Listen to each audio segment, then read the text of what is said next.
And what's beautiful about it is it's already integrated to your ERP, so that all that work you did with your vendors, the costing you put in it, the SKU setup you did, the BOM setup you did, all that can flow right into commercialization because the PLM is part of the suite. So this is really powerful.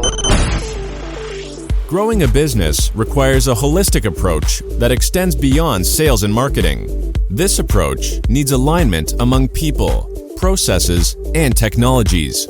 So if you're a business owner, operations, or finance leader looking to learn growth strategies from your peers and competitors, you're tuned into the right podcast. Welcome to the WBS Podcast, where scalable growth using business systems is our #1 priority. Now, here is your host, Sam Gupta. Hey everyone, welcome back to another episode of the WBS Podcast. I'm Sam Gupta, your host and principal consultant at independent ERP and digital transformation consulting firm Elevate IQ. Infor M3 is a unique product that can meet specific requirements of certain industries. But do these specific requirements really matter? Can't you just customize a vanilla ERP system such as Microsoft Dynamics 365, Business Central, or SAP S/4HANA? Well, it gets really tricky for certain industries such as fashion and apparel, food and beverage, and equipment rental. It's because you need to have a richer data model tailored for these industries. The rich data model could include native support for matrix inventory, in-process test workflows, technicians availability, and integration of rental agreements at the work order level. So does Infor M3 have native support for these needs? In today's episode, we invited a panel of industry experts for a live discussion on LinkedIn to conduct an independent review of Infor M3's capabilities. We covered many grounds, including their strengths in fashion, food and beverage, retail, and chemical industries. Finally, we discussed their full suite capabilities such as PLM collaboration and matrix inventory support, along with traceability that will be critical for regulated industries. With that, let's get to the conversation. Hello everyone, welcome to today's show. And if you're joining for the first time, this is part of our industry series for which we meet every Tuesday at 5:30 p.m. Eastern, and we pick one vendor or the solution that we review independently. And we always have an expert panel that is willing to share their insights and wisdom. For today, we have a very unique solution. It's called Infor M3. So we are going to have a lot of fun discussing what these industries, these specific industries need and why Infor M3 is going to be so unique as a product. Before we do that, we are going to start with everybody's intros.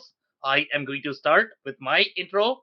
If you don't know me, I am Sam Gupta. I am principal at Elevate IQ. Elevate IQ is the independent ERP and digital transformation consulting firm. We help our clients with ERP selection, implementation, and contract negotiation. On that note, I am going to move to Phil for his intro. Hi, everybody. Phil Kerper, Ringling Business Solutions. We help our clients align their digital transformation strategy with their core business and take a holistic look at getting business value out of the investments they're making in IT and digital transformation, ERP particularly. And I've been in the C-suite role for several decades and implemented a lot of the ERP products that we are talking about in these sessions, and happy to be here. Amazing. Thank you so much for being here, Phil. Dave, can I ask you to introduce yourself next? Sure. Thanks, Sam. Hi, everybody. My name's Dave Chrysler, and I own an operations consulting business working with manufacturing leaders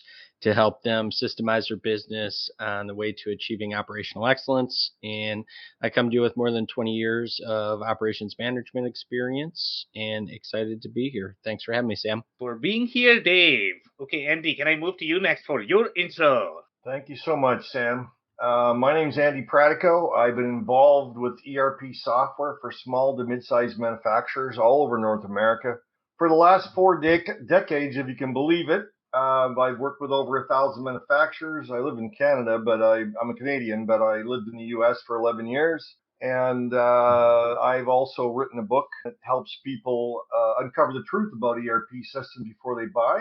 And thank you again for inviting me. Okay, amazing. Thanks for being here, Andy. And if you're in the audience and joining for the first time, make sure you guys send your comments and questions. We typically cover them during the show. If we run out of time, then our panelists are going to make sure that you guys are going to receive your answers. On that note, I am going to start with the briefing for today's solution, and then we'll open up the floor for the commentary. So before we do that, I am actually going to start with a little recap of Infor's corporate strategy. I don't know, Phil, Dave, and Dave, if you guys remember, the corporate strategy for Infor, it's very similar to Epic Core from the go-to-market perspective.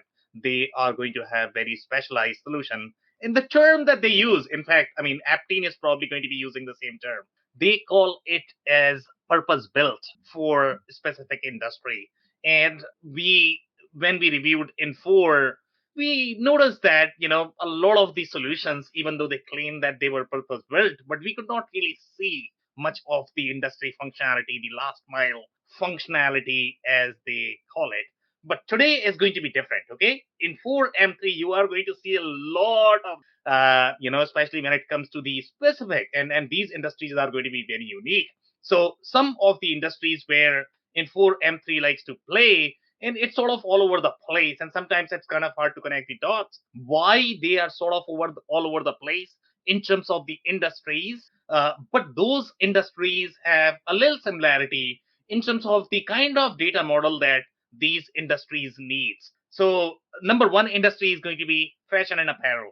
That is a very retail centric vertical. The next industry is going to be chemical, and now that's going to be a big leap. Okay, you were actually producing shirts, and all of a sudden you are producing chemicals. Why is that in the same ERP? But there are some similarities in terms of the way these two industries work. And then you have a lot of equipment rental is another patch they like to go in. That's where you have a lot more capabilities inside the product.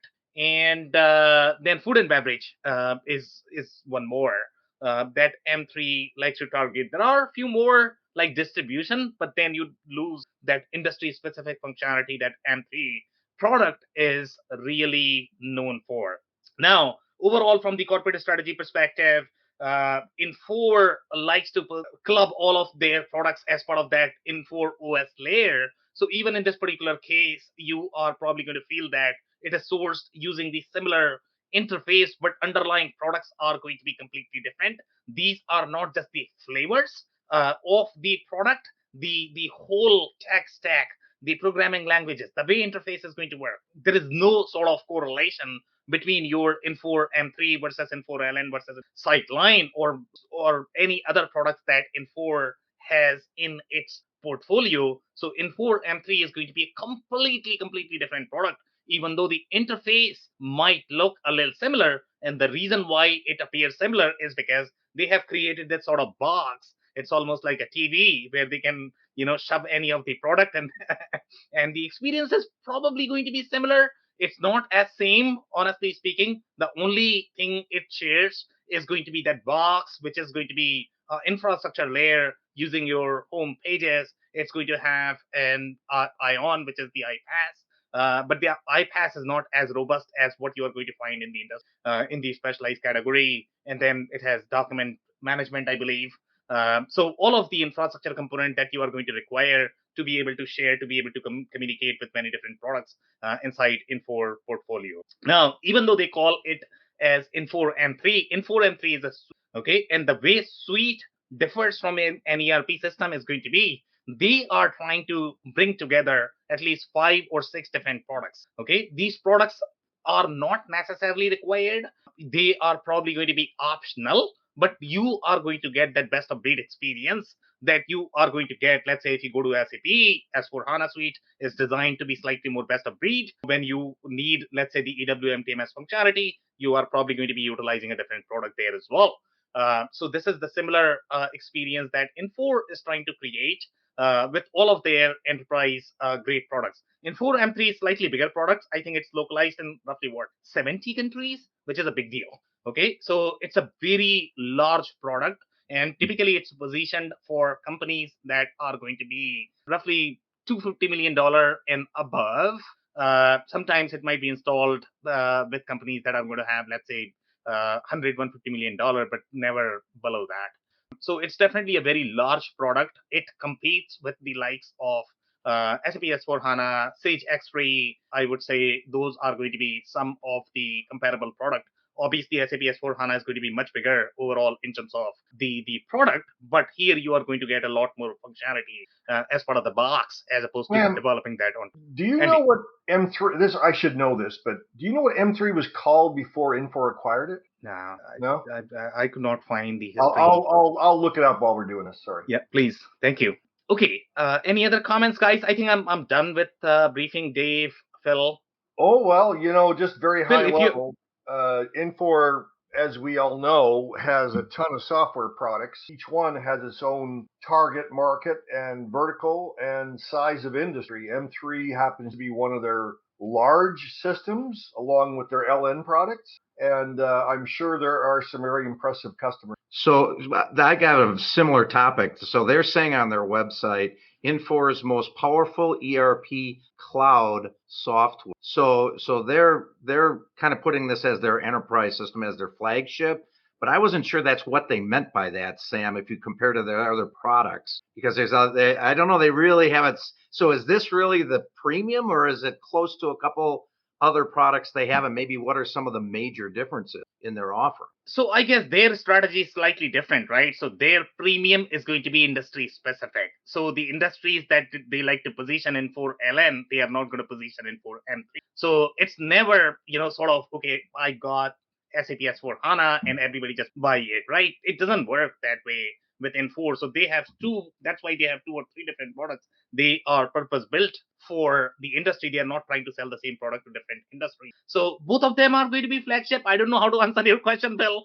Yeah. Or all of them are going to be flagship.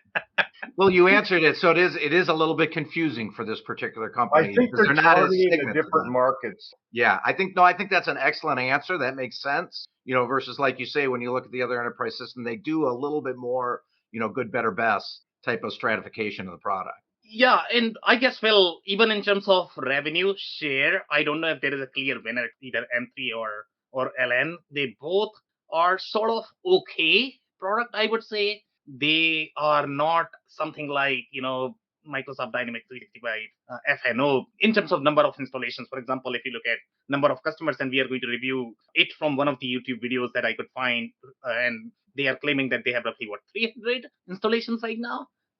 300 is a very low number in general, but again, the size of the customers is going to be very large. Now, we don't know whether 300 is a cloud number or is it the total number. So I think that's probably going to be a cloud number, in my opinion. On-prem is probably going to be much bigger, but don't expect that this is going to be 100,000. There's no way. They don't have as many. I think the total number of customers is 70,000, and then they have a lot of different ad solutions. That is going to be part of that mix. That was actually very helpful. That's what I was getting at, trying to just get that kind of situated. Yeah. Dave, you had a comment as well? No? Okay. No, I was just going to add to what you said, and it comes right from their marketing, but you already got it covered, Sam. Okay. Andy, anything else? No? Okay. Perfect. So I'm actually going to start with this slide, and this is a very recent YouTube video where we found the slide, and it says they have 300 customers provisioned, and then when they are saying provision globally in M3 Cloud, most likely they are referring to cloud. But my guess, and I don't know how many customers they are going to have on M3, but probably 2,000, 3,000, not more than that. SAP has roughly 30,000 customers for SAP S4HANA enterprise customers. So obviously, when you go for these larger customers, you are not going to find 100,000 customers. So this is okay number. It's not too bad. It's not too high either. Now they are claiming that 80% growth for Infor M3. 80% from where? From 200? So that's a great number, but overall number is very low. So 18% looks great. I like it. Isn't marketing wonderful? Yeah, I know. I wasn't sure in there. I had kind of a similar question. I wasn't sure if that, by them stating that as growth of provisioned customers, if that meant new signups or if that was potentially, an on-prem to a cloud conversion. Unclear. Dave, I'm almost positive that that's probably going to be everything.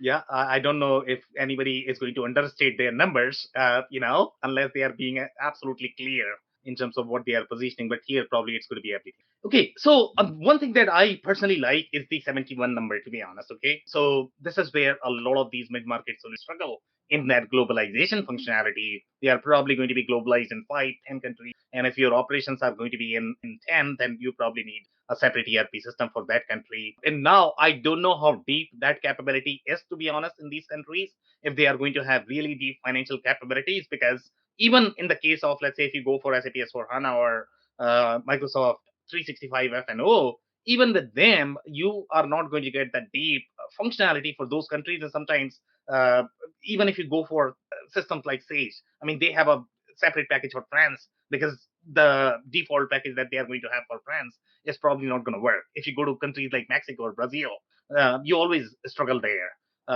So I don't know how deep the localization functionality is going to be, but the way Infor likes to think and work, my understanding is going to be probably they are going to have much deeper features for those countries as well.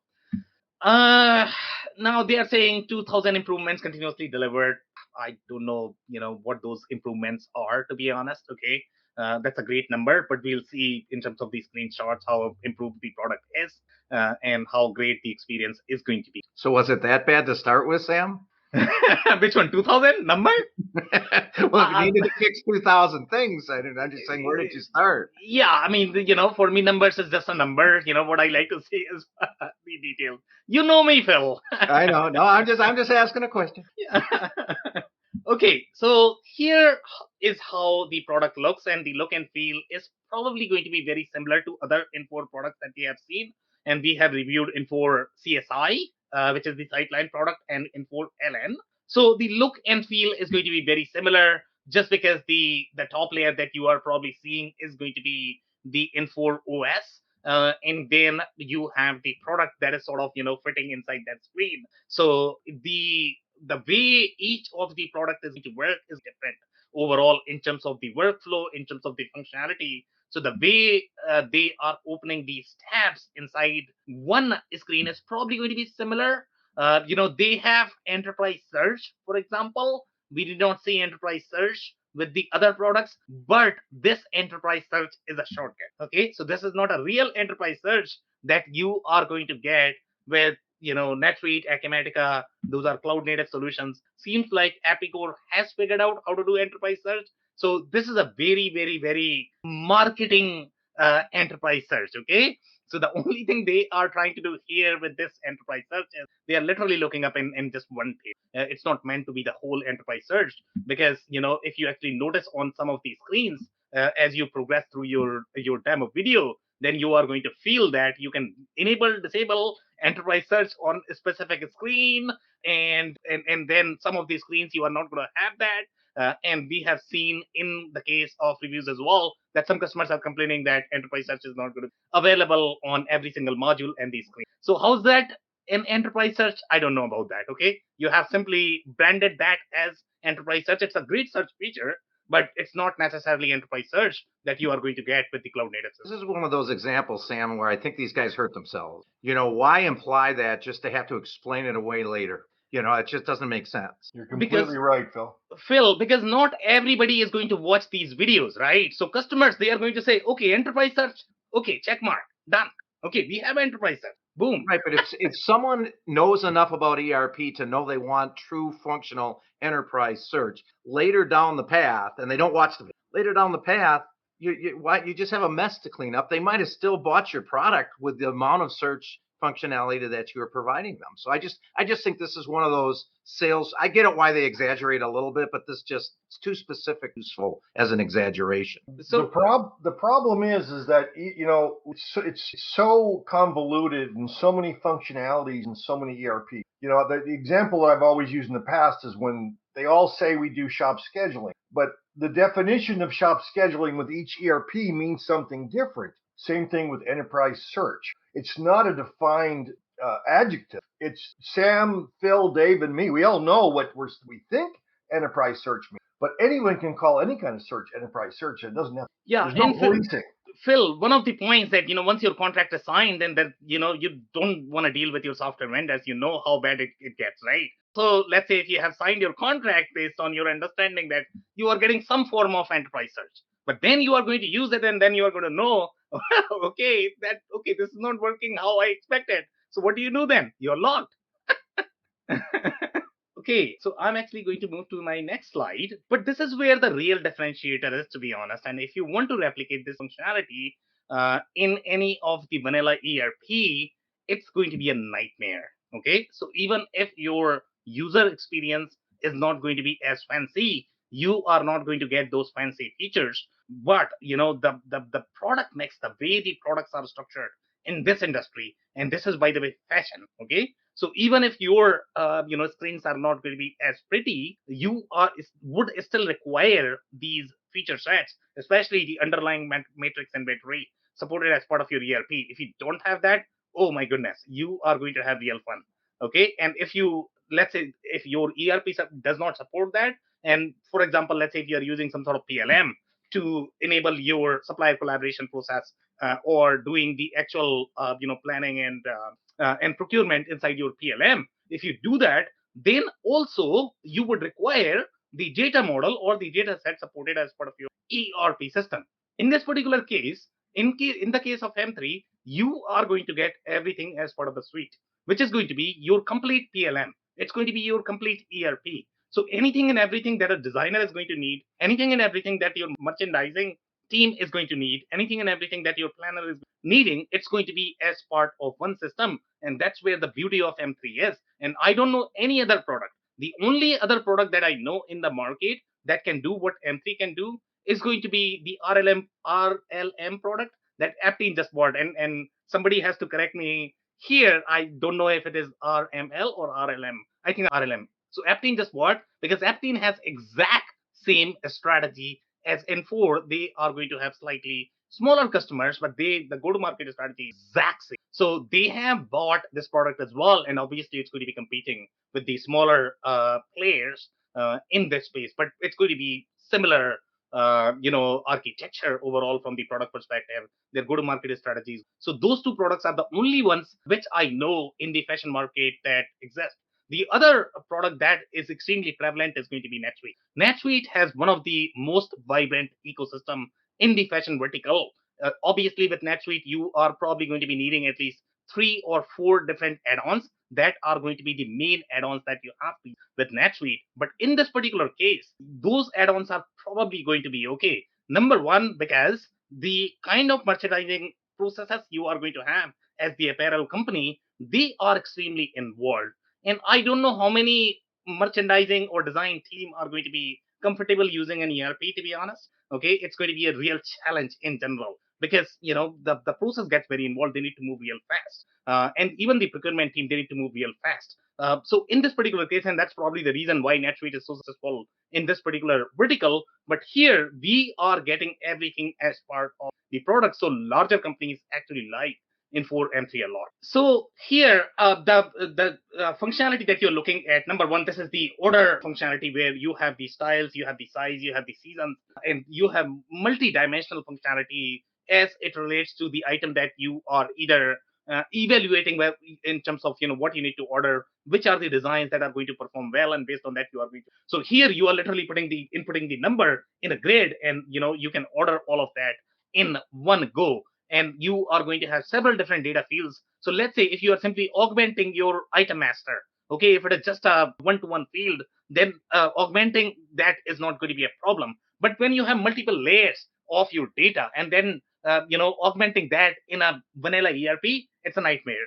We have seen a lot of ERP implementation failures just because of that, when they try to sort of augment this kind of functionality on top of vanilla. It just doesn't work. So this is why I really like M3 product a lot, to be honest. Okay, so here you have several different things. For example, let's say the comparison functionality. Now, comparison functionality is a very deep workflow that every single merchandiser is probably going to be requiring, as they are either procuring, evaluating, looking at designs, whether they like anything or not. And for this, they need to be extremely precise overall in their assessment of the market. So these are very seasonal products. If they overbuy, then they are going to hurt them. Okay, if they choose wrong design, then they are going to have these stockouts. So the job of a merchandiser and planner, that's bread and butter, okay, for any of the apparel or the retail company that they are selling. And in this, you need to be, again, laser precise in terms of your assessment. Okay, which are the designs you are looking for? How many items are you going to sell? And if you cannot do that, then obviously you are going to be overstocking a lot, and you are going to be losing a lot of money. So that's why this whole functionality is extremely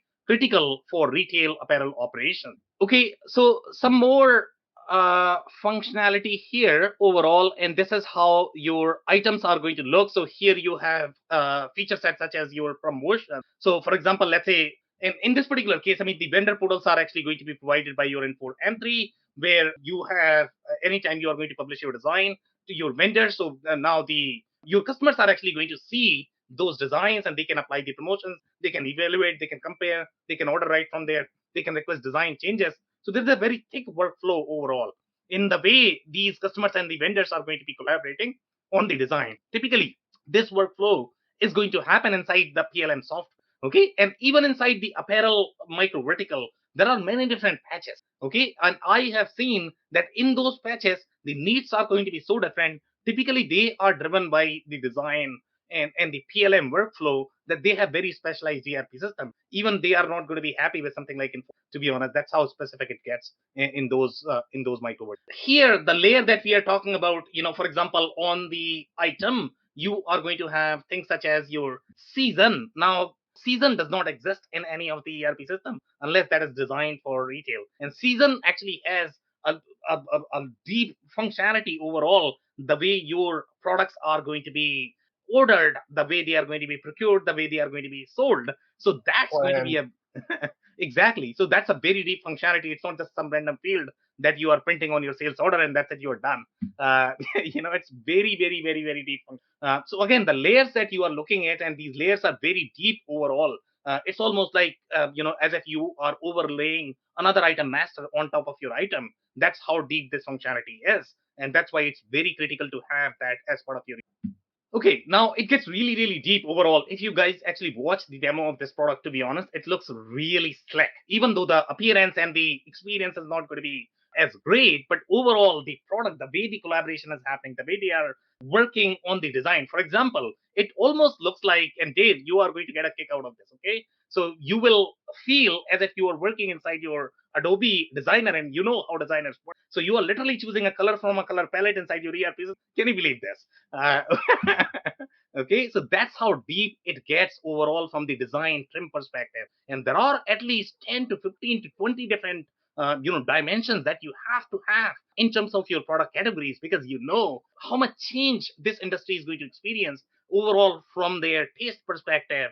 Everything is just so volatile in the market from the season perspective. People, the taste and preferences are changing on a daily basis. So these merchandisers need to be on top of their game in terms of the way they are going to be ordering and how they are going to be planning. Do you think that over on the right where it says libraries and they have all those elements you're just describing, do you think critical path is what we would call critical path, or is that something different? So critical path is going to be, so they have a real project overall in terms of the way they plan, the way. So this project is going to be slightly more part of your R&D or the engineering. For example, let's say if you compare this with your aerospace, okay? So in the aerospace as well, or the electronics industry, they are also going to have a PLM workflow, but that is typically for the R&D and the engineering. It does not have as much collaboration, even though they have a little collaboration with the vendors as well. But the collaboration is not as deep as you are looking at 80 different variables, and those 80 different variables are actually going to be driving your planning and the procurement. Typically, you don't have as many dimensions in those industries, and that's why those industries are probably not going to be as complex. This one is a nightmare. Sam, I'm assuming that the kind of integration between the ERP and e-commerce is pretty elegant. Do you have any experience with that? I mean, how is that functionality with this particular solution? So it's not just the ERP and e-commerce integration here, right? So it's going to be e-commerce, ERP. If you are going to be using something like NetSuite, which has support for apparel industry, you are probably going to be using a specialized merchandising software. Okay, you are going to be using a specialized PLM software. That's where your designers and the merchandisers are. And then, so these four, and then you are probably going to have a warehouse management software as well, because they have a very deep warehouse management tool. So you are looking at 5-day integration, and those all are going to be equally busy overall in terms of the transaction volume. It's not a light integration where you are simply analyzing some information and doing something about it. So this is a very, very, very tight integration. Obviously, e-commerce is going to be very tricky overall. And by the way, in this particular space, it's not just the e-commerce integration, it's also going to be omni-channel experience. So even let's say if you are able to integrate with your e-commerce, you have your POS to worry about, because you are probably going to have 40 different stores, and then you have, if you are selling through your retailers, then you have to integrate. So this space is extremely complex overall from the integration perspective. So if you are able to reduce the moving parts in your architecture, obviously that's going to be easier. So in this particular case, let's say if you're looking at Infor M3, Infor M3 is probably going to have the PLM as part of your suite. You are going to have the ERP as part of your suite. Now, Infor has an e-commerce offering called Rhythm. Now, I don't know how many customers are going to really use it, okay? Because if you are in this space and you are a fashion brand, you probably want something like Shopify, okay? Because you are not going to get the same experience with other. But obviously, the advantage with Rhythm is going to be that it is going to be pre-integrated. So at least you don't have to spend $1 million in integrating, and your inventory is probably going to be accurate. Experience is not going to be as great, but at least from the operational integration, operational collaboration perspective, it's going to be far superior. But still, let's say if you go with everything in four, then you probably are going to, you are probably not going to require any integration, because everything is going to be. But if you go with something like NetSuite, then you are looking at least 5 different software. Some of them may be pre-baked, some of them may not be pre-baked, and even if they are going to be pre-baked, they are going to be pre-baked from their perspective. So when you are going to be including 5 different variables, okay, your integration is probably not going to work. But this screen reads as like you said, part of their PLM, and it's the project part of their PLM, the critical path item that Andy talked about, kind of gives a tell on that. So those libraries, so think of it that you're designing this fall's wardrobe, and these are each projects options. They might be a agreed project, it might be just an idea, and you're putting these together, and they're moving down a project path. When it gets to the integration with the external e-commerce, you're down to the product that you're actually releasing for commercialization. So this would, I'm thinking that users that are doing this design work, they're going to be able to eliminate a lot of things that they have right now, where they're designing here, they got their pictures here, they got different information there, and start to combine it into a design, in this case, a design flow that could be really exciting, very powerful as some of the bigger systems, but very specific to this industry. Does that make sense, Sam? The only comment I would make, Phil, is, let's say, and your comment is valid, to be honest, okay? And let's say if you are completely segregating between your commercial versus your design, then you don't have as tight integration. But the challenge happens because you need to collaborate with vendors in your design phase. So the same vendor is actually going to live in your commercial phase as well. Yep, so now your vendors are actually living at 2 places. 100%, and the phase is the right word. So in your design phase, you may go to vendors and get quotes and get all that stuff, and you're tying them to your project flow. And then when you commercialize, that's commercialization. And now you've chosen your vendor, you've chosen your 5 colors, your trim, and now that's what you're actually taking. And what's beautiful about it is it's already integrated to your ERP, so that all that work you did with your vendors, the costing you put in it, the SKU setup you did, the BOM setup you did, all that can flow right into commercialization, because the PLM is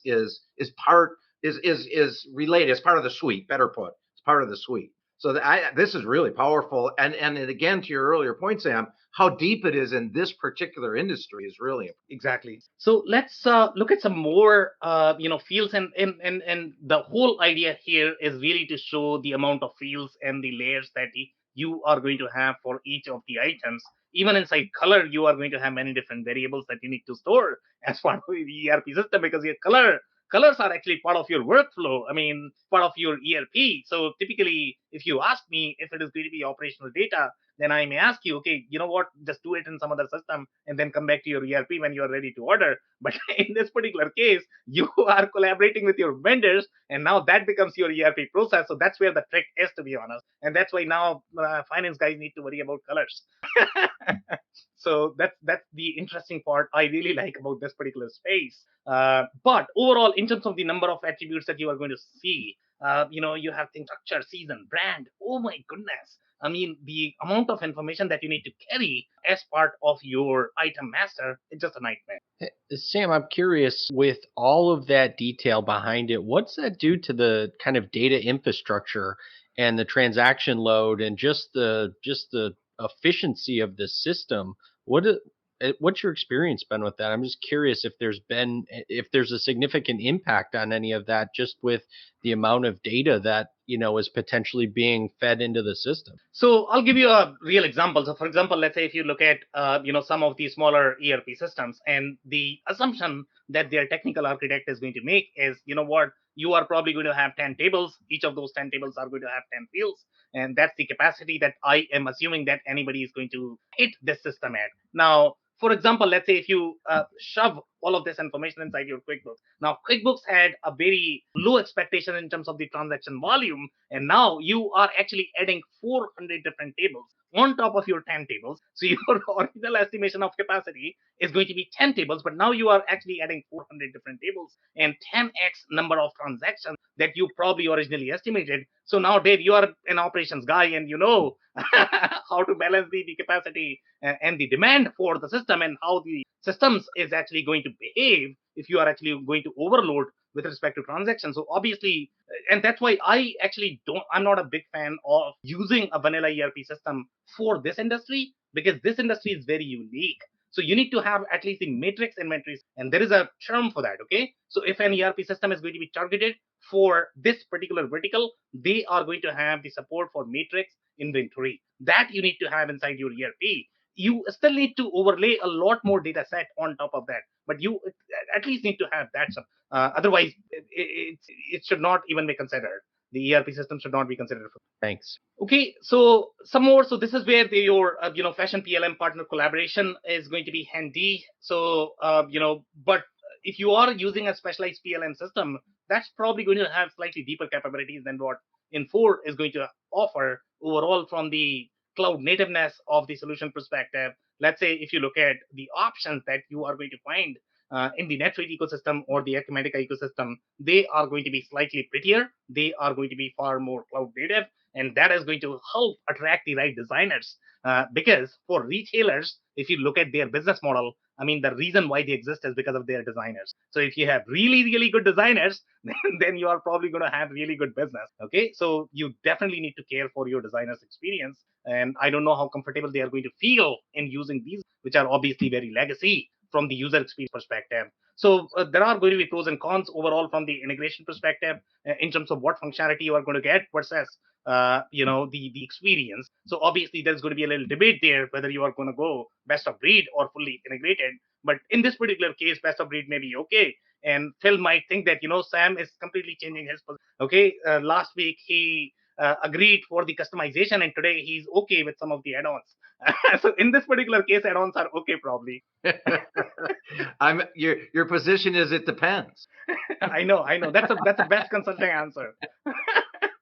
So guys, by the way, see, here you are going to have some other feature sets, and these feature sets are going to be equally important in some of the industries, such as, let's say, if you go for the alcohol market or the beer or the winery market, right? There you have the whole workflow for sample. And in this industry, you have the whole workflow samples as well. And that could be very thick in terms of the workflow, because some of these products are very expensive. So you need to worry about the reverse logistics for those samples if you are not donating them for free. So that's where the whole sample workflow could be extremely thick as well. Typically, that resides in your PLM system. But in this particular case, you are going to have that built as part of the same system. But obviously, the PLM product that Infor is providing is a completely different product than your ERP. Even though from the screen perspective, you are going to feel that it is part of the same product, but underneath, they are simply trying to integrate the products. They are completely different products from the data structure perspective. The only difference is going to be it is going to be pre-baked and it is going to be provided by Infor. So your integration experience is going to be far smoother than going for something like NetSuite, where you are going to be dealing with five different. Okay, so here the whole personalization aspect, and again, this is what fascinates me overall when I look at different Infor products. So in this particular case, the personalization experience is going to be very different. And here you are going to feel that, you know what, this is my Apicor experience, because Apicor actually made it really easy to be able to personalize things. Here, a business user can go and actually personalize these things. But that's not true for other products such as your LN or Sightline. The experience was very different in those cases. So that's where my challenge is. When you look at different products, it's a completely different product.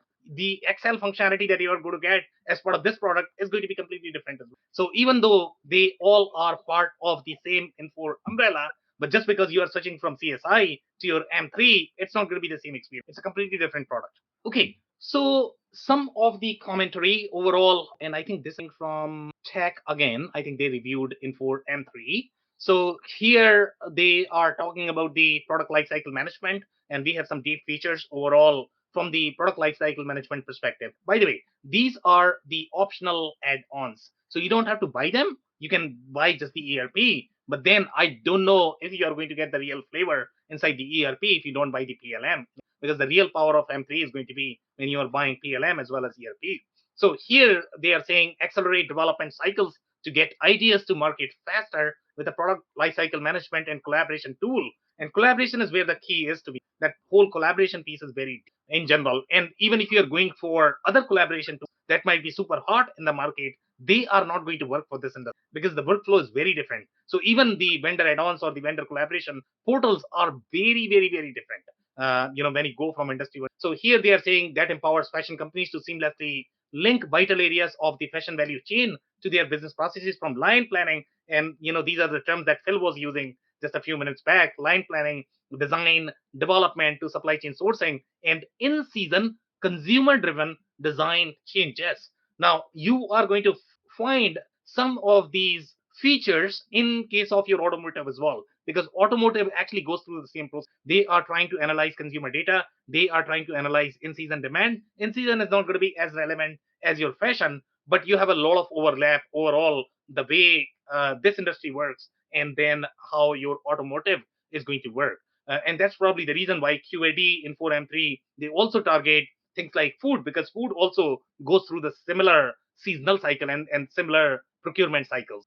So here they are saying for the demand planning, improve delivery performance, reduce excess finished goods inventory, and avoid product obsolescence. And that's where the real trick is to be. When everything is going to be as part of one system, that's a huge deal in my for this industry. With automated forecasting that uses mathematical forecasting models, you can create and compare different forecasting methods using standard formulas. But again, what forecasting you are going to see in other industries is going to be very different from this industry. So again, there is a little distinction there. Now, production scheduling. So I don't know how different the production scheduling is going to be in this particular industry. Also, there is one more distinction.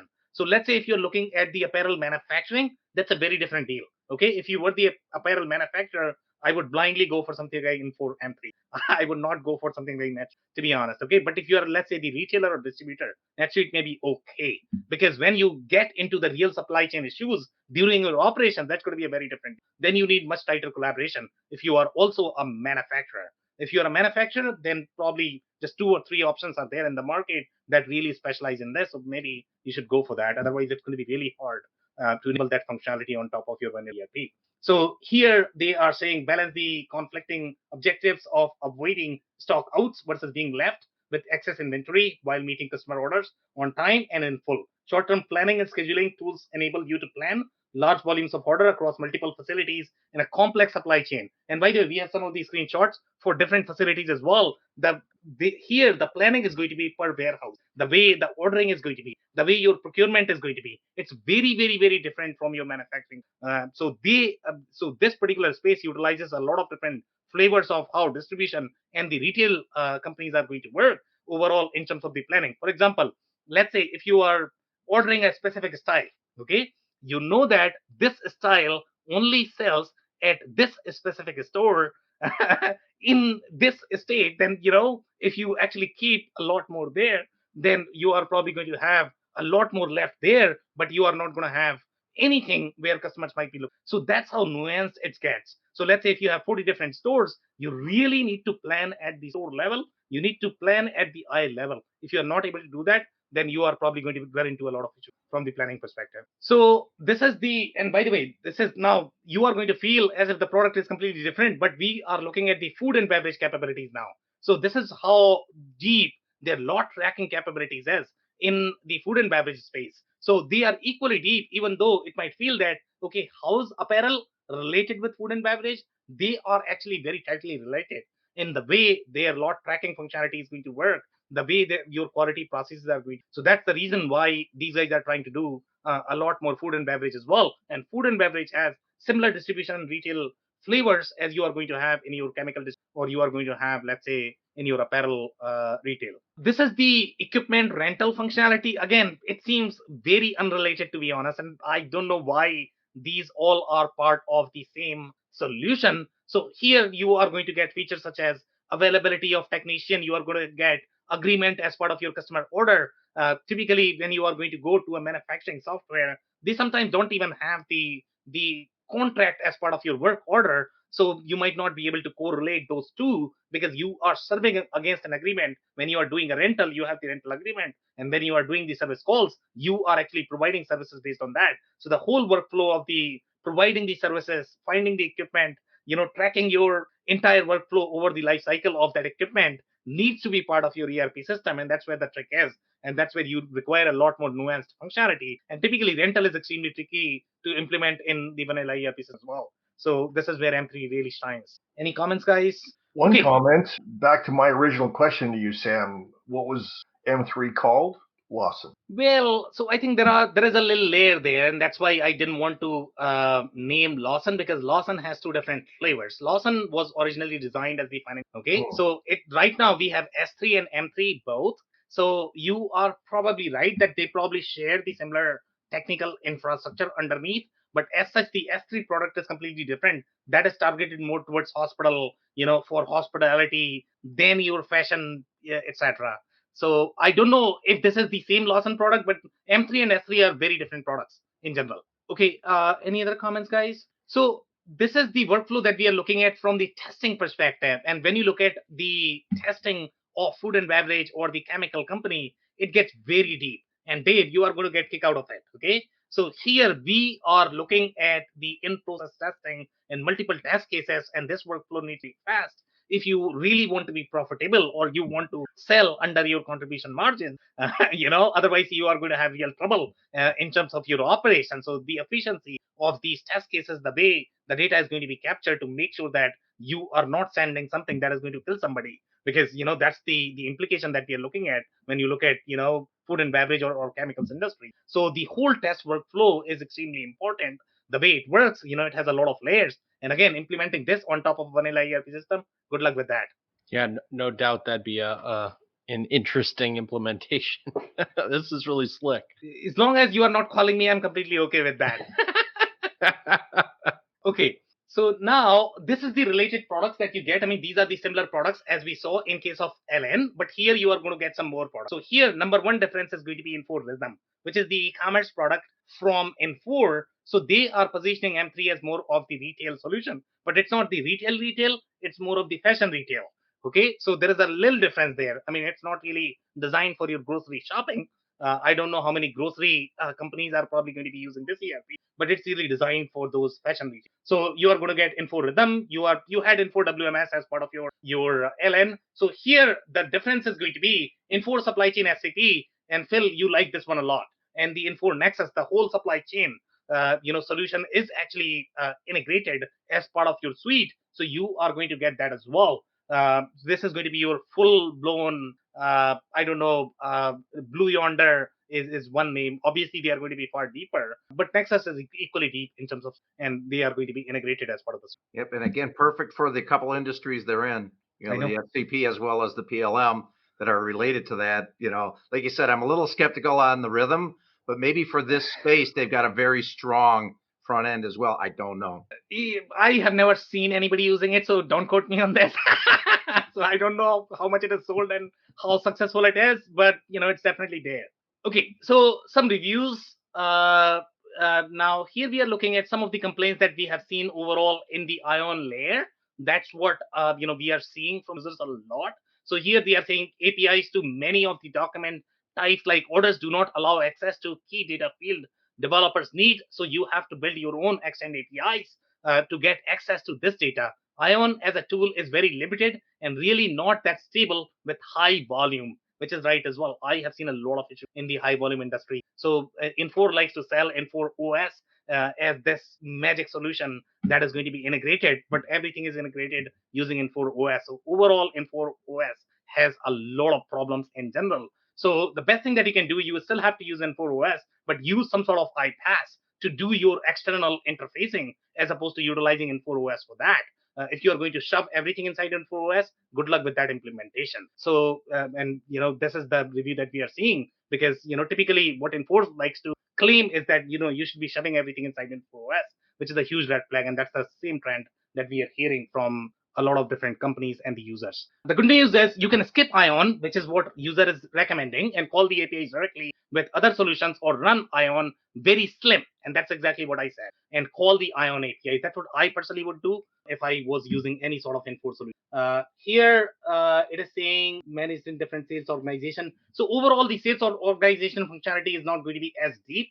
I guess that's what they are saying. So this is where the larger solution versus slightly smaller solution are going to differ overall in terms of the enterprise complexity. So if you are going to have very enterprise-centric workflow for your sales territory planning, that's where these solutions are going to fall short. And that's why you are not using M3 for, let's say, $2 or $3 billion. If you are there, then figure out how to build this functionality on top of SAP and keep at least $10 million just for that development. Otherwise, it's not going to work. So depending upon whether you need your operational enterprise-centric financial workflow or you require a slightly more operational, you need to make your mind. You're not going to get both. That's pretty much it for the presentation. I don't know if I have anything else here. I think that's pretty much it. So we do have one question, Sam, that was asked earlier, and we had moved on, so I left it for the end, but it was when we were talking about enterprise search, and the question was, how do we define that?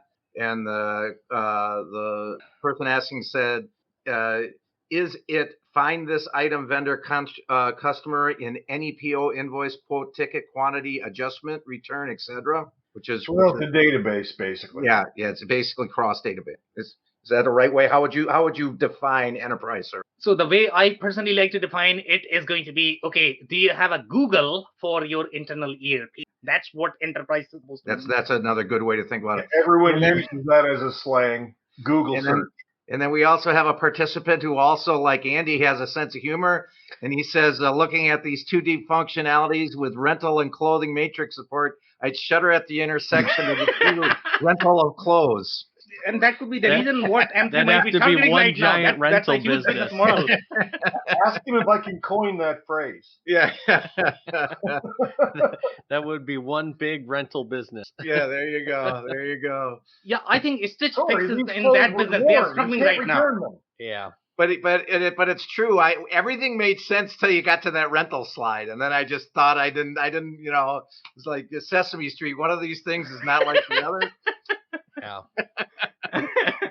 It's a very interesting product, and that's where it's kind of hard to sort of, and sometimes it's going to feel all over the place, to be honest, as part of the presentation, because one time you are talking about design, apparel, and then next time rentals. Yeah. But if you're in distribution, if you're with a complex product development like fashion, seasonal business, fast moving, needing a lot of granularity on demand planning, wow. There's some wow in this. And a reasonably good sized company too. This is not for the faint at heart. This is a serious ERP. And I can see why the relationship too is to like food, beverage, some things like that, maybe some chemical. But if you get outside those lanes, I didn't see much. I guess they can rent food, right? You can always rent food. back to the positioning. Isn't that what of this, you're though. already doing, Andy? You are right. Sorry. Dave, go ahead. No, I was we'll going delete to that make a piece out of comment the video. back to Phil's point. I mean, it's really how they position it, though. They have it very, very clearly defined from a positioning standpoint. So, I mean, it aligns with that very well. And, kind of what you see is what you get, a lot of deep functionality in a couple of really specific verticals. And if you fall outside of that, you best look somewhere else. This might be I'm not sure what size of companies you work with, Dave, but I think they're mostly process type companies. This might be something they would consider. Yeah, I think, for me, this would be on the upper end of, size companies that I typically deal with, Andy.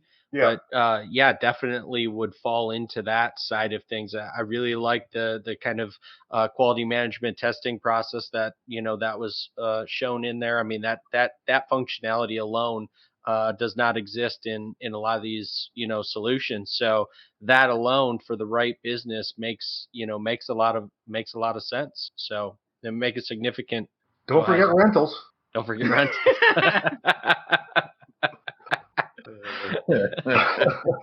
By the way, Dave, so if you're liking the quality, if you're going to have MES as part of your fold, because if you are going to have anybody who is going to be passionate about Industry 4.0, food and beverage, they are big on Industry 4.0, then you are going to have MES, then quality is probably going to reside there. One more integration. Yeah.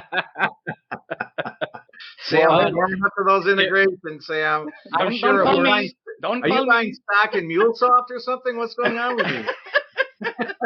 I would love to. Okay, as long as I'm buying these stock, don't call me for technical problems. That falls. Yeah, we have that. Don't worry. Thank you, Sam, for inviting us again. Yeah, good session tonight, Sam. That was very informative. Learned a lot and good exchange. All right, amazing, guys. So that's a wrap. And if you joined for the first time, this was part of our industry series for which we meet every Tuesday at 5:30 p.m. Eastern. We pick one vendor or the solution that we do independently. So make sure you guys are going to be here next week. We are going to come back with another solution. On that note, thanks everyone for your time and insight tonight. Thanks, everybody. Thanks. I cannot thank our guests enough for coming on the show, for sharing their knowledge and journey. I always pick up learnings from our guests, and hopefully you learned something new today. If you want to learn more about Dave Chrysler, head over to thechrysler.club. It's CHECRYSLER.CLUB. If you want to learn more about Andy Pradigo, head over to essoft.com. It's ESSOFT.com. If you want to learn more about Phil Kerper, head over to ringlingbusinesssolutions.com. It's ringlingbusinesssolutions.com. Links and more information will also be available in the show notes. If anything in this podcast resonated with you and your business, you might want to check other related episodes, including the interview with Noemi Hess, who shares her insights into how the water industry works and how its sales cycle differs from other industries. Also, the interview with Paul Briegel, who shares his insights into the operational challenges and quick fixes to deliver desired KPIs for a chemical company. Also, don't forget to subscribe and spread the word among folks with similar backgrounds. If you have any questions or comments about the show, please review and rate us on your favorite podcasting platform or DM me on any social channels. I'll try my best to respond personally and make sure you get help. Thank you, and I hope to catch you on the next episode of the WBS Podcast. Thank you for listening to another episode of the WBS Podcast. Be sure to subscribe on your favorite podcasting platform so you never miss an episode. For more information on growth strategies for SMBs using ERP and digital transformation, check out our community at WBS.rocks. We'll see you next time.